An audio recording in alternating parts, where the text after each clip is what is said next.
guys? This is Glenn from Quantum G here with another content. And today's content guys, I'll be showing to you my updated hero deck profile for you guys for the September 2020.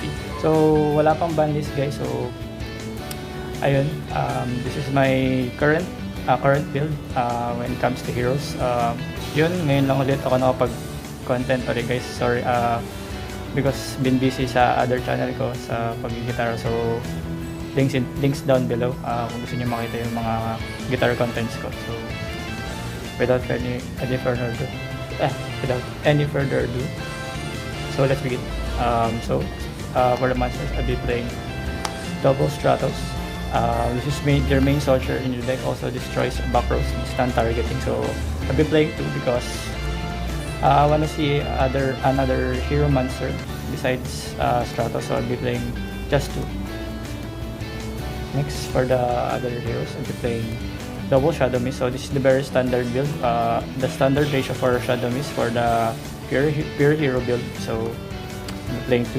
This when sent to the graveyard, you can pitch any hero monster in your deck. Also searches your master, so it's very important. Next, for the one-ups of the elemental heroes, I'll be playing these 3. I'll be playing 1 liquid soldier, 1 solid soldier, and 1 honest mirror. So this is the standard one-ups of the elementary hero. So this is all searchable by emergency call, by Stratos, or by Shadow Mist. So hindi mo na kailangan ng maraming copies ito sa deck. So yun, this bumps up your hero by 2500. This special summons level 4 lower hero monsters in your hand. And also, when this card is sent to the graveyard by a spell card, you can special summon 1 hero monster in defense position. And also this one, when this card is used for a fusion summon, you can draw 2 cards, either banish or in your hand. And also, when this card is normal summon guys, tanda nyo, you can summon 1 level 4 or lower hero monster in your graveyard. So it's very important, the draw effect. Next, for the other hero monsters, I'll be playing triple Vision Hero Faris. Medyo na ako doon, nakalimutan ko ng mga pangalan nila.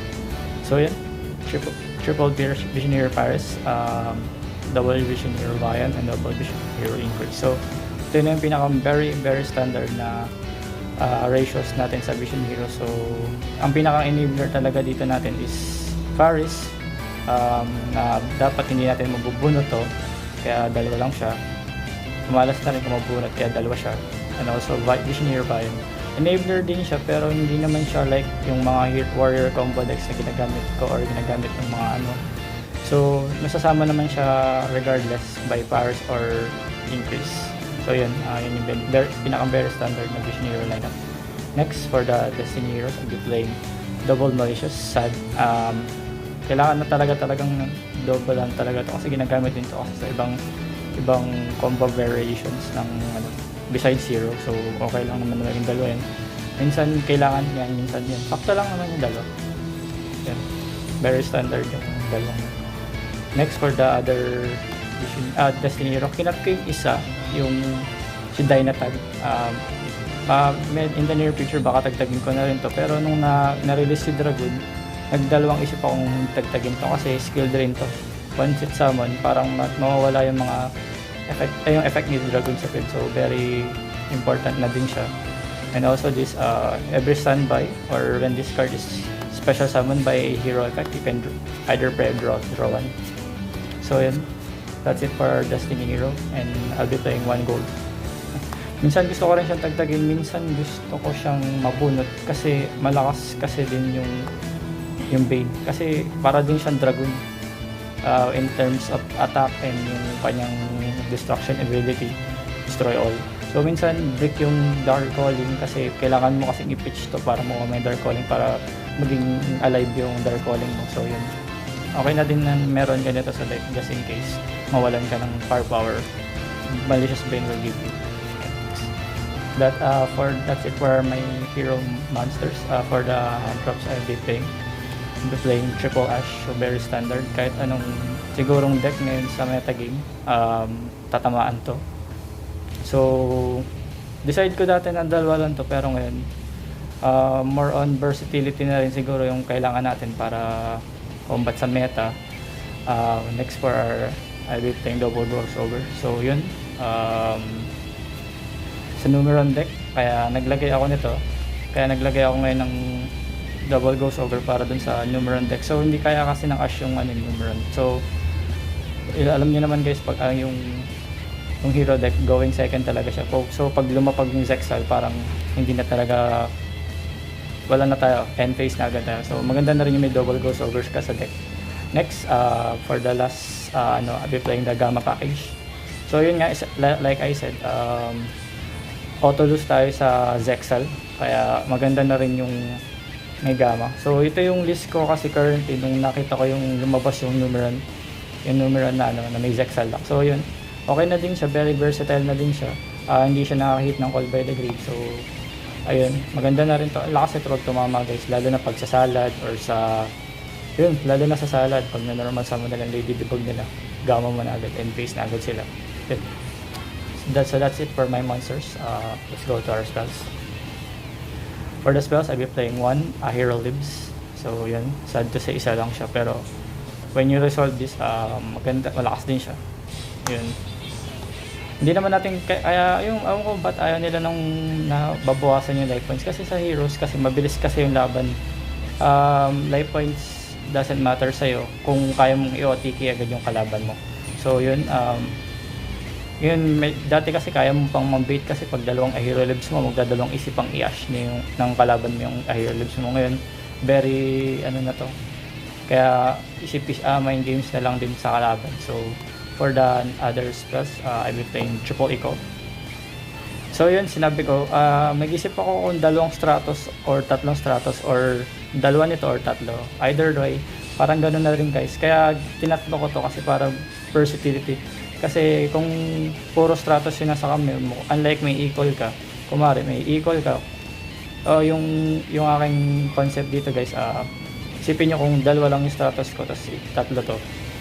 Pag dalawa yung Stratos mo, parang deads na, diba? Isipin mo kung yung isa i-equal, parang magiging enabler mo pa yung Stratos, kuha ka Faris, tapos kuha ka rin Shadow Mist. So yun, dire-diretso yung play mo. So okay na rin yung tatlong equal sa deck. So auto lose sa draw joke. So triple equal. Next for our triple, we'll be playing triple Fusion Destiny. Minsan gusto ko rin i-cut to kasi nalalaka kasi sa Dark Hero lang.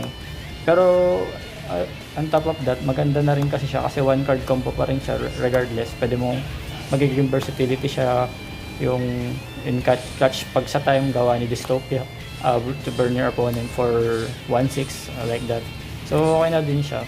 Pero siguro depende pa rin kung gusto ko pa rin siya i-cut kasi yung mga powerhouse ng heroes ngayon is like Sunrise, Acid, or Absolute Zero, yun. Kaya mawawala yung sa'yo. So mapunta ka sa route ni Plasma or Malicious Bane or Dark Law, ganun. Trinity, ganun. So yun. So that's my next I'll be playing. Yun, very standard talaga to. You always wanna see your mass change card when going first. Tandaan yun guys, pagka going first ka, kailangan mo talaga makita to sa kamay. Nag-isip din ako kung maglalagay pa ako ng mass change. So siguro depende sa near future, baka maglagay ako ng dalawang, either isa or dalawa na mass change 2. So yun guys, very important to when going first. So going second, marami ka naman kasing powerhouses na pwede mong ilabas. So yun, na lang din, mind games na lang din sa kalaban. So next for our one-offs of the fusions, we're playing one Poly, searchable naman siya, one Miracle Fusion, lagi yung sinasabi, searchable naman siya, tsaka one Dark Calling. So mga searchable naman siya, so yun. No need to further explain for that. For the last two spells in my deck, I'll be playing two Cosmic. So sadly wala akong Lightning Storm or ganun. Siguro Lightning Storm na rin do kasi yun, siguro kung may Lightning Storm ako, Lightning Storm nilalagay ko dito, pero okay na din to ngayon yung Cosmic Cyclone, yun, na budget version. So medyo budget pa rin yun. So if you have Lightning Storm, siguro ikaw dalawang Lightning Storm yung gamitin mo. And for the last two cards in my deck, I'll be playing 2 Imperm.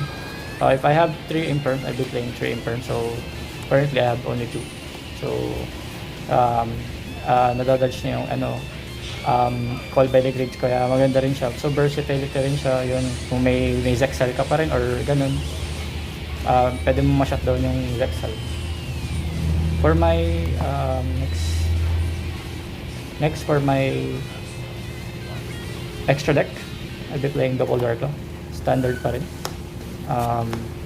Going first, going second, malakas pa rin siya. For the other mask heroes, I'll be playing one blast, one acid, one anti. So versatility na rin yung nandito yung anti for OTK, and ito pan-dodge na rin to sa like skill drain when you have Stratos in the deck, in the field. Yun, pwede mong i-bounce back yung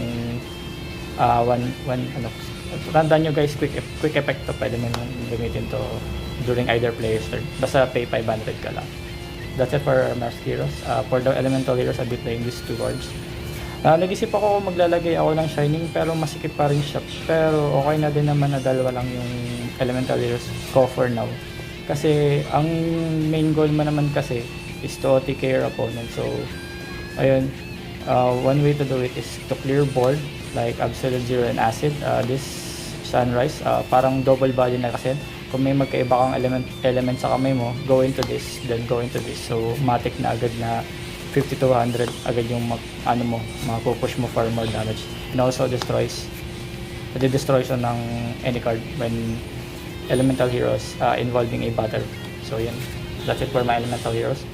Next, I'll be playing these two, Destiny Dystopia. Kaya naglagay pa rin ako nito.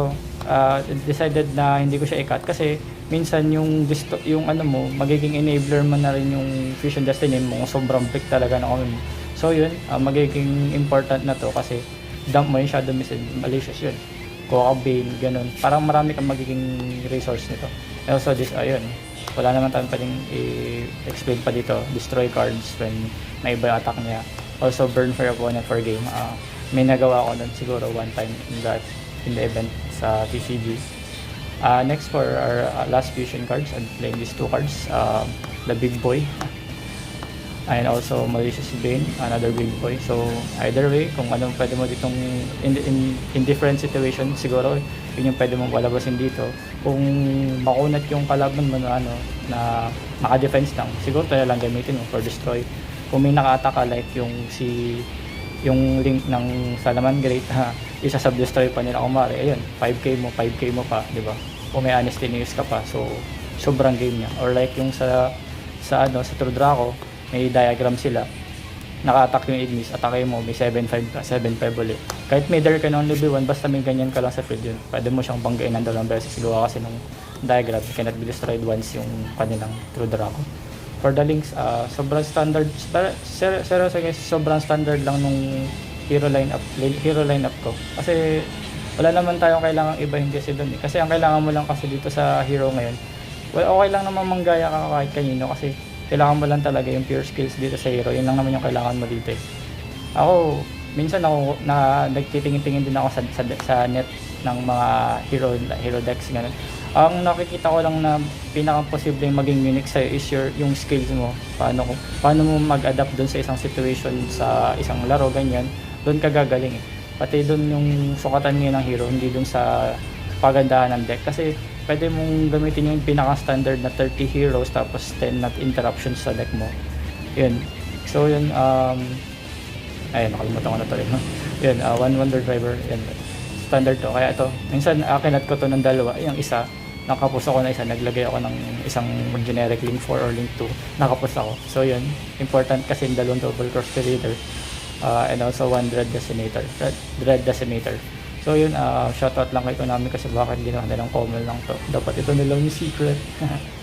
For our side deck, I'll be playing, for the monsters, I'll be playing one power top. So pero generic pa rin for card removal sa field. So dalawang Kaiju and also double Nibiru. Ayan. So ayun pa rin, combo decks pa rin, talo pa rin tayo sa combo decks nonetheless. So kaya kailangan pa rin tayo maglagay pa rin ng iba pang way para ma-disrupt sila sa plays nila. Ayun. So that's it for our monsters in their side deck. Next, for the spells, I'll be playing one Cosmic and one Double Twisters or ano side. So back row decks din. So, siguro generic na rin yung kalaban ng heroes din. There can only be one, ganyan. Gosen, ganyan. Mahirap din kasi yun, kaya kailangan mo rin to. Skill drain, kaya naglagay pa rin ako ng other removal sa deck. Next for our, yung pinakang heavy na Ayun, also one ready good pala. Forgot ko to. Yun, so kung madami to siguro or R3 to, tatloin ko to siguro. Malakas pa rin siya kung tumama siya, wala na, finish na. Ito. Ayun, yung last 6 sa ano ko, sa side deck ko, mainly focusing on going first. So be playing triple strike and triple judgment. So yun, wala naman tayong problema ngayon sa side deck, going second cards, kasi malakas na kasi yung going second ng hero. So kung iba-blind first mo yung sarili mo, kumari nanalo ka sa direct ganyan or ganyan sa side deck, so put in this tong 6 na to sa side mo, sa main deck mo yun. So parang masa-surprise sila, bakit may first turn ka, yun, surprise na sila, may judgment, may strike ganyan. So yun, so that's it guys for our deck profile. I hope may natutunan kayo guys. Yun yung combo tutorial siguro. Siguro patingin niyo na lang siguro yung mga previous ko na tutorial. So yun, napagtanto ko lang na siguro yun nga. Kailangan nyo lang talaga ng pure skills sa paggamit ng heroes. Yun lang yung masasabi ko dito. Yung combo kasi very standard din. Makikita mo kung magko-combo, parang same lang as sa ibang hero players sa US ganyan, or sa like in other format like sa OCG ganyan. Very standard lang naman kasi. Kailangan mo lang talaga guys, mind games, or yun nga, kailangan mo lang talaga yung pure skills, going first and going second. Yung mga card choices mo, dapat siguro kaya mo rin siya i-apply sa ibang decks, like hindi lang dito sa hero. So yun guys, for more content guys, for future contents, please subscribe to Quantum G. May logo na siya ngayon. Thanks to, shoutout nga pala kay Iverson, kay Charles, yun sa mga Mindoro boys, Dan, LJ, and Gab. So yun guys, this is Glenn from Quantum G.